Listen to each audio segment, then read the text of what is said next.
චාව් කියලා පිළිගන්න යුරෝපෙට එන්න බලාගෙන ඉන්න ආදරණීය ඔයාලා වගේම යුරෝපේ ජීවත් වෙන ආදරණීය ඔයාලා. අගෝස්තු මාසේ නිවාඩුවට මම හිතුවා ඉතාලිය පැත්තේ ගිහින් ආවොත් හොඳයි කියලා. ඒ හින්දා මම රුමේනියාවේ බුකරෙස්ට් වල ඉඳලා මුලින්ම ගියේ බොලොඤ්ඤා එයාපෝට් එකට. ඒ යන අතරතුර පොඩි වීඩියෝ ටිකක් ගත්තා මගේ ආදරණීය යාළුවන්ට බලන්න. ගිය පාර වගේ මේ පාරත් මම තෝරගත්තේ රයන් එයා ගුවන් සේවාව. ඉතාලියට ලං වෙනකොට පහළ බැලුවම මාර ලස්සන වීව් එකක් තිබ්බේ. මේ කොයි හරියද කියන්න දන්නේ නැහැ. හැබැයි ගොඩාක් ලස්සනයි මෙහි. ඉතින් මම පහළ පේන ලස්සන වීව් එකත් බලාගෙන පුංචි මනෝපාරකුත් ගහගෙන ඉතාලියට යන්න පිටත් වුණා. මම ෆ්ලයිට් එකෙන් බැහැලා එළියට එනකොට මගේ යාළුවගේ අයියා ඇවිල්ලා තිබ්බා මාව එක්කයි යන්න.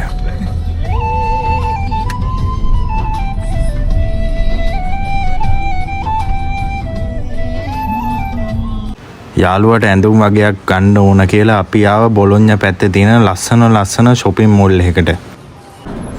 ආපු ගමන් අපි ලෑස්ති වුණා කඩේට ගිහිල්ලා බඩු ටිකක් අරන් එන්න. ඒ උලන්නේ නැද්ද?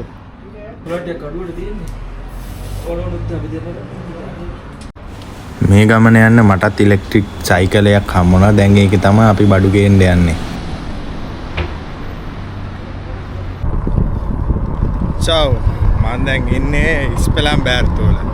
එක තියෙන්නේ මොදෙනා වලින් ටිකක් ඇතුලේ. මම හරියටම ලොකු විස්තරයක් මේ පැත්ත ගැන දන්නේ නැහැ. මොකද මම ඉතාලියට ආගන්තුකෙක්. මම ඉතාලියේ නෙමෙයි ජීවත් වෙන්නේ. හරි.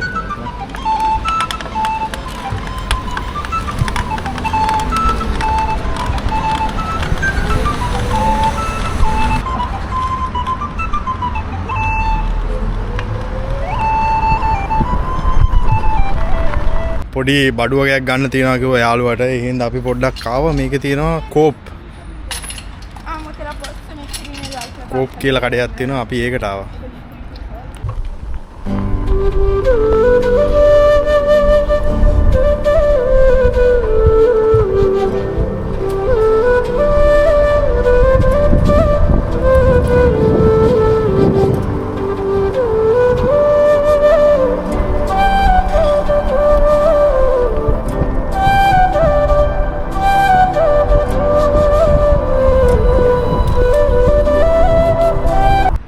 මං ජීවත් වෙන රොමේනියාවේ මෙහි මං පොඩි වෙනසක් දැක්ක මේ ඉලෙක්ට්‍රික් බයිසිකල් වලයි නෝමල් අපි කියන ෆුට් සයිකල් වලයි මේවල හැමතැනම ලොක් කරලා යන්නේ. ඒ කියන්නේ පුදුම හොරු ගොඩල්ලු මේ ඉතාලියේ ඉන්නේ.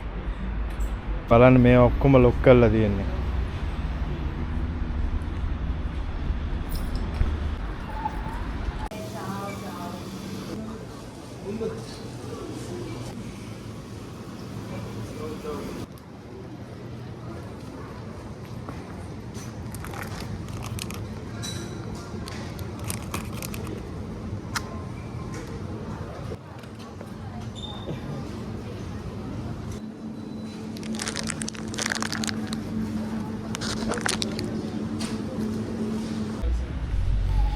අපි දැනුයි බඩු අරන් ඉවරනේ. බඩු ගොඩක් ගන්න උනා. හෙට පොඩි පාටියක් තියෙනවා.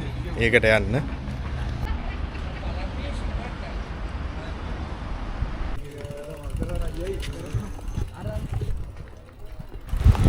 බඩු ගොඩක් ගත්ත නිසා අරයි යන්න විදියක් නැති හින්දා බයිසිකලේ පිටිපස්සේ තියාගෙන අපි කිලෝමීටරයක් විතර හොම බයිසිකලේ තල්ලු කරගෙනම ගෙදරටම ගියා.